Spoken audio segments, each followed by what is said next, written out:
Salut à tous, j'espère que vous allez bien. Dans cette vidéo, je vais vous parler du trapèze, pourquoi il fait mal, pourquoi vous avez cette sensation désagréable qui vient vous mettre une pression dans le trapèze, pourquoi cette douleur qui remonte, ce point douloureux à la base, alors que vous ne le sollicitez pas particulièrement. Qu'est-ce qui se passe et qu'est-ce que vous allez pouvoir faire? On est parti. Moi, c'est Hugo Desmora, je suis éthiopathe et passionné du corps humain et je vous aide à reprendre le contrôle de votre santé en douceur et rapidement. Donc le trapèze c'est quoi? Je vais vous montrer directement sur ma tablette. Vous pouvez voir affiché juste ici le muscle trapèze avec le corps humain et je vais vous montrer ça directement. Le trapèze c'est un grand muscle en forme donc de trapèze, de losange comme vous pouvez le voir, composé de 3 faisceaux. Un faisceau supérieur qui part de la base du crâne qui va jusqu'à l'omoplate et qui s'insère tout le long des épineuses donc de la colonne vertébrale. Un faisceau moyen juste en dessous, pareil, qui va de l'omoplate. Un faisceau moyen juste en dessous, pareil, qui va de l'omoplate jusqu'à la colonne vertébrale. Et un faisceau inférieur qui lui va de l'omoplate jusqu'à la fin de la colonne vertébrale au niveau des dorsales, donc en T12. Ensuite, il y a les lombaires. Ce muscle, c'est le muscle le plus superficiel de la partie haute du dos. Donc si vous vous faites masser, c'est vraiment ce muscle-là sur lequel la personne a ses doigts. Si vous attrapez ici, là, la grosse partie charnue qu'il y a dans votre dos, c'est votre trapèze. Ce trapèze, il permet plusieurs mouvements que je vais vous montrer juste ici. Le premier mouvement, ça va être l'extension de la tête. Comme vous pouvez voir ici, la tête qui part en arrière, ça c'est permis par la partie supérieure du trapèze. Deuxième mouvement, ça va être le fait de garder les bras tendus et d'essayer de coller les omoplates en arrière. Vous voyez ce mouvement-là, comme si vous aviez quelque chose dans le dos et que vous voulez l'écraser avec vos omoplates. Moi, c'est ce que je dis souvent en cabinet, je mets la main au milieu du dos de la personne et je lui demande d'essayer de coller ses omoplates. Ça permet de vraiment ressentir le mouvement. Et ça, c'est la contraction de la partie moyenne du trapèze. Il y a un peu de sup, un petit peu de inf, mais c'est cette contraction du dos qui est permis par le trapèze. Un autre mouvement qui est permis par le trapèze, c'est le fait d'incliner la tête comme ça légèrement sur un côté ou sur l'autre. Ça va être juste une partie du faisceau supérieur qui, en se contractant, permet l'inclinaison. Mais comme vous pouvez le voir si vous essayez de le faire chez vous, c'est que ce mouvement, il n'est pas fait avec le trapèze tout seul.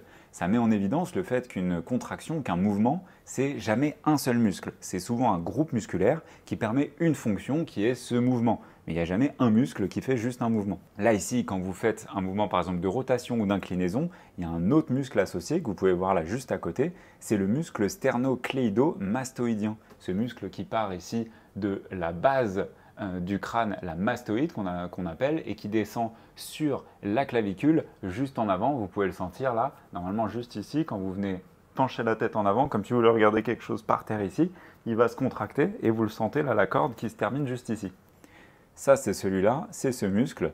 Il est bien sûr en 2 faisceaux, un petit faisceau en avant, un petit faisceau en arrière. Et lui, il participe à ces mouvements de rotation et on va le retrouver dans un des symptômes très connus qu'on va voir ensuite, le torticolis. Quand vous avez un torticolis, c'est la douleur aiguë qui est liée soit au trapèze, soit au sternocléido-mastoïdien, soit à d'autres petits muscles profonds, mais très généralement, c'est ces deux-là. Ce muscle se retrouve en hypertonie, hyper contracté, et ça donne une sensibilité dès qu'on cherche à l'étirer ou dès qu'on cherche à rajouter de la contraction. Donc quand vous avez un torticolis, vous pouvez vous retrouver bloqué dans un certain mouvement, arriver à aller un petit peu plus vers la droite, mais impossible d'aller vers la gauche. Et ça peut être dans tous les axes. Impossible d'aller en arrière, un peu en avant, c'est OK. Ou alors, vous arrivez à aller en arrière, mais impossible d'aller en avant. Bref, ça c'est le torticolis, c'est la phase aiguë. Et après, il y a les autres douleurs que je vous ai dit un petit peu au début, c'est quand il y a une tension, un point douloureux, un trajet, peut même y avoir de la douleur qui remonte dans la tête, peut y avoir juste des petits soucis de rotation, mais sans être au point du torticolis. Vous sentez qu'il y a une gêne profonde, vous sentez qu'il y a un point douloureux ou tout ça d'un peu associé, c'est désagréable et c'est très souvent lié à une sous-utilisation du muscle. Parce que oui, on a remarqué que chez les gens qui sollicitent énormément leur trapèze, vraiment beaucoup, ils n'ont pas spécifiquement mal au trapèze. Ils vont peut-être avoir des douleurs tendineuses, des douleurs articulaires associées à cette surutilisation, mais très rarement des douleurs directement dans le muscle. Donc c'est intéressant de se dire que vous ne risquez pas de trop solliciter votre trapèze. Par contre, vous avez de fortes chances de ne pas l'utiliser assez. Si vous êtes souvent au bureau, si vous avez un travail qui est assez sédentaire ou vous n'êtes pas dans une grande activité musculaire, vous êtes principalement en sous-utilisation. Donc il va falloir faire des petites choses. Qu'est-ce qui peut donner donc cette sensibilité dans le trapèze si c'est une sous-utilisation et du coup que vous avez pas mal directement aux muscles? Eh bien c'est un problème plutôt neuromusculaire. En fait, les nerfs, je vais vous montrer directement sur le schéma, j'enlève les muscles. Quand on est ici au niveau des articulations, ce qu'on voit juste à côté des vertèbres, en jaune ici sur le schéma, ce sont des nerfs, des racines nerveuses qui sortent de la moelle épinière juste à côté des vertèbres cervicales. Ces racines nerveuses forment ensuite des nerfs qui vont descendre dans la région du dos, dans la région des bras, qui permettent les mouvements, c'est eux qui informent les muscles pour se contracter, mais qui donnent aussi toute la sensibilité. Donc s'il y a un problème sur cette racine nerveuse, que ça soit un problème au niveau d'une articulation, par exemple ici entre la troisième vertèbre cervicale et la quatrième vertèbre cervicale, s'il y a quelque chose qui fait que ça glisse pas très bien, que c'est irrité dans cette zone, ça peut irriter la racine nerveuse et du coup perturber la sensibilité sur le territoire du nerf. C'est un peu comme si le nerf il remontait la bonne information, il est arrivé dans un endroit où il y a du brouhaha, du coup il a un peu oublié ce qu'il dit ou alors il amplifie ce qu'il dit, il remonte l'information qui n'est pas la bonne information, le cerveau capte qu'il y a une douleur, alors qu'il n'y a pas spécialement de douleur dans cette zone, il n'y a pas de truc abîmé, bref, il n'y a pas de danger, sauf qu'il y a un problème dans cette zone qui remonte la mauvaise information. Et ça peut être lié à un trouble articulaire. Moi, c'est ce que je retrouve très souvent en cabinet. On vient travailler sur cette mobilité-là.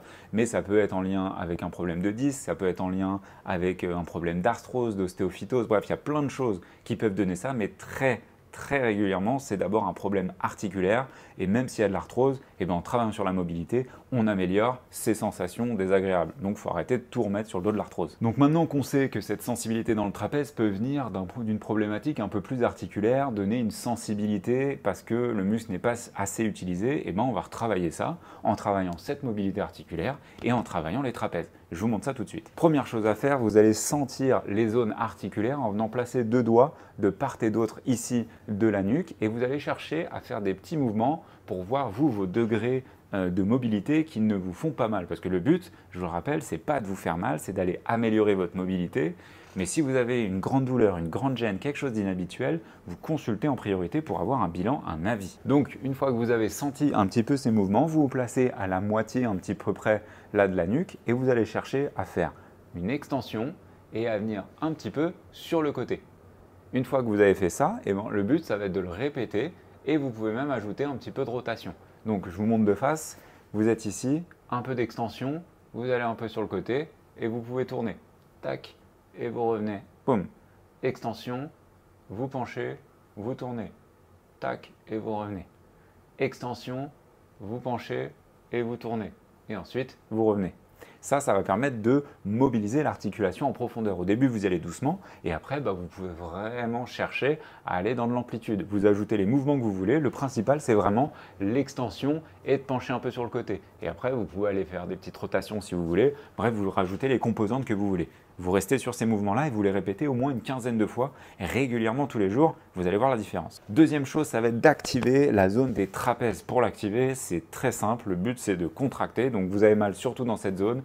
Vous allez chercher à contracter. Ça peut être très bien d'avoir, par exemple, une bouteille. Là, c'est un petit peu léger, mais d'avoir une bouteille d'1 litre que vous gardez dans vos mains et vous allez chercher à contracter les trapèzes.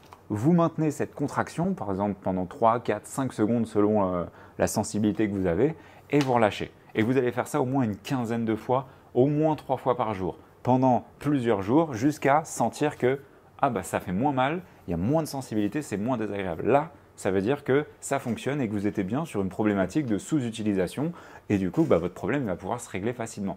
C'est possible que ça soit un trouble articulaire plus un manque de sollicitation et du coup, vous allez travailler ces 2 exercices. Ce sont 2 exercices vraiment simples pour l'instant pour commencer. J'en ferai une vidéo avec plus d'exercices pour essayer d'explorer un petit peu plus toute la zone cervicale. N'hésitez pas vous à me dire votre problématique, ce que vous avez, ce que vous aimeriez bien voir comme vidéo par rapport à une zone, par rapport à une douleur. Vous me le dites juste en dessous en commentaire. Moi, je vous dis à la semaine prochaine. Prenez soin de vous. Ciao!